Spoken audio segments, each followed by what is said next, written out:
Kasama ho natin si Assistant Secretary Irene Dumlao. Siya rin pong nagsisilbi bilang tagapagsalita ng Department of Social Welfare and Development. Magandang araw ho at welcome sa Bombo Radio Philippines. ASEC, welcome sa Bombo Radio Philippines. Hello, magandang umaga. Magandang umaga din po sa lahat ng sumusubaybay ng inyo pong programa. Again, thank you for joining us sa Bombo Radio Philippines. Si Bombo Genesis po ito, kasama natin si Bombo Ever, ASEC. Napaulat po kamakailan lately ito kung isang person with disability na sinasabing ginagamit daw ho sa pangangampanya ng isang kandidato. Ano pong initial action po dito ng DSWD, ASEC? Homogenesis, ang ating pong kagawaran ng Department of Social Welfare and Development, batay po dun sa naging kautusan ni Secretary Rex Gatchalian, ay nagpadala nga po ng isang fact-finding team para po tignan itong naipaulat na malicious exploitation ng isa nga pong mentally challenged individual na nakita nga po natin sa isang video at accordingly ay napilitan po na magsabi ng mga negatibong mga pananalita laban po sa incumbent na mayor. Ang kadahilanan po kung bakit nagpadala tayo ng isang fact-finding team ay para ma-establish nga po yung facts, ma-validate natin yung mga claims, and kung mapatunayan po na may katotohanan yung pong impormasyon na naipaulat, ang DSWD po ang mangunguna sa pag-file ng case against doon sa mga individual na bumuo nga po o nag-create nitong video po na ito. Meron na hubang precedence ito, ASEC? I mean, may naitala na ho ba tayo sa mga nakalipas na mga election period? Or itong first time? Well, Bombo Genesis, wala pa tayong mga napaunang mga action na similar to this. Ito kung sakasakali, ito pa lang yung una nating magiging aksyon. Bombo Genesis, nais na lang nating banggitin, no, na isinasagawa natin ito sapagkat nais nating protektahan yung vulnerable sector, particularly yung person with disability. Alam naman po natin na sila ay may mga karapatan at yung kanilang mga interes ay dapat pong napapangalagaan. And sabi nga po ni Secretary Rex Gatchalian, ang mga persons with disabilities na ginagamit po natin for our political ends or gains may be in violation of Republic Act 7610 or yung Special Protection of Children Against Abuse, Exploitation, and Discrimination Act. Sapagkat kahit more than 21 years old na kasi yung isang individual, maaari pa rin siyang maituring na bata, no, minor, sapagkat hindi po niya kayang pangalagaan yung sarili niya. At meron po nga siyang disability. So sabi natin, kinakailangan talaga na itong vulnerable sector, yung mga marginalized, ay hindi po dapat ma-exploit for political gains. And dapat sila po ay, itong pong mga persons with disabilities ay dapat po talaga nating tulungan, protektahan at hindi po dapat maabuso.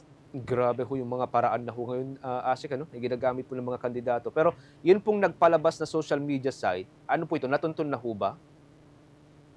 Well, kabahagi yan doon sa fact-finding investigation na isinasagawa natin Bombo Genesis, sapagkat nais nating matukoy nga kung papaano ba nabuo yung pong video na yon at sino po ang nagpalabas at nagpakalat po nito. Okay.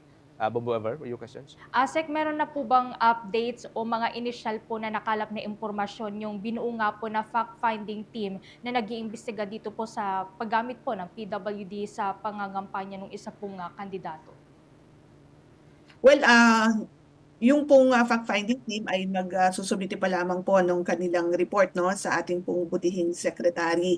Kinukumpleto pa rin po nila yung kanila pong mga isinagawa at isinasagawa ng mga activities, sapagkat kinakailangan din nila na interview nung mga iba pang mga miyembro ng komunidad na nakakaalam nga po doon sa pangyayari. Sapagkat ang mga napauna pa lang po na mga report sa atin, of course, ay yung naging reaksyon ng pamilya. Yan din naman po ay lumabas sa social media. So we needed to collaborate and gather more information, Bombo Ever. Yes po. Asek, ito nga pong pamilya nung PWD, sinasabi nila na pinilit ito pong PWD para sabihin po yung kanya pong mga naging statement na yon. If ever na matuklasan nga po na nagkaroon ng coercion o pamimilit, what will be the action po naman ng DSWD dito? Yes, Bong Ever, gaya nga ng nabanggit ko, of course, kung mapatunayan na may mga um, paglabag doon sa karapatan ng person with disability, of course, we will take the lead in filing the appropriate charges against the individuals or groups who are behind this. Gaya nga ng nabanggit ko, yung pong person with disability kasi na ito ay hindi rin naman siya, wala siyang kakayanan, no, to protect herself and mailayo mula sa anumang uri ng neglect, cruelty, exploitation, or discrimination dahil nga doon sa kanyang physical or mental disability or condition. At gaya nga ng nabanggit ko, ito yung kadahilanan kung bakit tayo ay nagsagawa nga ng isang fact-finding investigation para makatukoy pa tayo ng karagdagang impormasyon to firm up yung pong magiging legal action po natin. Asek, nakausap nyo na din po ba ang Commission on Elections regarding po sa issue na ito? Well, of course, makikipag-ugnayan ng DSWD sa iba't ibang ahensya ng pamahalaan, kabilang na po dyan, no, yung COMELEC, and of course, yung pong mga law enforcement agencies. Again, para mas matukoy pa natin kung ano pa yung mga magiging possible action ng ating pong ahensya. Again, we would just like to stress na tungkulin ng DSWD na protektahan yung vulnerable sector. Kung kaya nga po, nangunguna rin tayo sa pagtitiyak na yung pong kapakanan at interest nitong person with disability na nakita nga po sa video ay ating pong will be protected. Mm. Asek, maliban ho dito, meron ding naging trending lately, itong naging speech or naging message ng isang kumakandidato diyan sa may bahagi ng Pasig area na sinasabing yung mga single mom pwede well, let me use the term, makisiping sa kanya, mga ganon. Ano to, part din po ba ito ng iniimbestigahan ho ninyo? Knowing na itong Commission for Women ay parang under din yata ng DSWD, Asek, ano? Ito pong namang case ng nung solo parent, of course, gaya nga ng nasabi ng ating pong butihing Secretary Rex Gatchalian, dapat po natin paigtingin at pagbutihin, i-elevate po natin yung diskurso, lalong-lalo na po ngayong campaign period. Dapat po sana ang mga pag-usapan natin ay kung paano natin maipropromote at maipupush forward o mai-advance pa yung interest nung mga solo parents. Sapagkat ang mga solo parents, nakikita po natin sila as modern day heroes. Sila po ay araw-araw na naghahanap buhay, nagsisika para po may maihain na pagkain sa kanila pong mga anak at may provide yung kanila pong magandang kinabukasan. So bigyan po natin sila ng karampatang pagkilala at pagrespeto. Yan po naman ay ating tinitingnan na sana maprotektahan din natin itong solo parents na kabilang din sa vulnerable sector, Bobo Genesis. Lungkot lamang na minsan sinasamantala, no?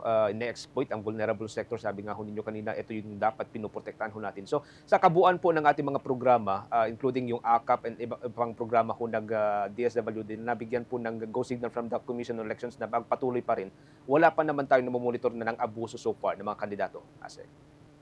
Sa kasalukuyan, Bomo Genesis, wala pa naman tayong natatanggap na mga ulat na mayroong mga paglabag doon sa mga alituntunin na binigay po sa atin, no, hinggil sa pagpapatuloy na implementasyon ng mga programa ng DSWD.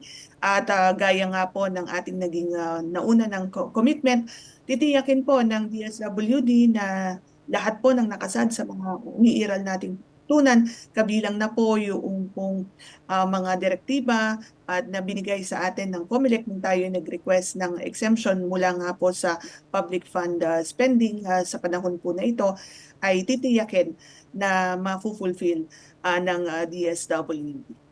Okay. Asik, maraming salamat again for joining us sa Bombo Radio Philippines. Baka may mga nais pa po tayong ibigay na paalala, kasabay po ng medyo tumitindi na kampanyahan ngayon, Asik. Well, unang-una, nagpapasalamat tayo sa Bombo Radio Philippines sa pagkakataon po na ibinahagi sa DSWD. Nais po nating i-take itong opportunity para po palalahanan ang ating mga kababayan, lalong-lalo na sa mga sumusubaybay sa atin po sa social media na ang tamang tulong ay makukuha po sa tamang impormasyon. So tulungan niyo po ang DSWD na ipakalat ang official communication platform nito para mas marami pa po ang maliwanagan sa mga ipinapatupad nating mga programa at serbisyo at maging katuwang po namin kayo sa address ng pag-proliferate ng mga fake news at matugunan din yung pong disinformation at misinformation. Again, tamang tulong sa tamang impormasyon. Tumingin lamang po tayo sa official communication platforms ng DSWD. Sa Facebook po matatagpuan at DSWD Serves. Again, maraming salamat Pomo Genesis and Bob Ever sa pagkakataon po na ito. Magandang umaga. Thank you so much, ASEC. Ingat po kayo. Magandang umaga po. Si Assistant Secretary Irene Dumlao ng Department of Social Welfare and Development. Siya rin po nagsisilbing tagapagsalita ng Social Welfare Department.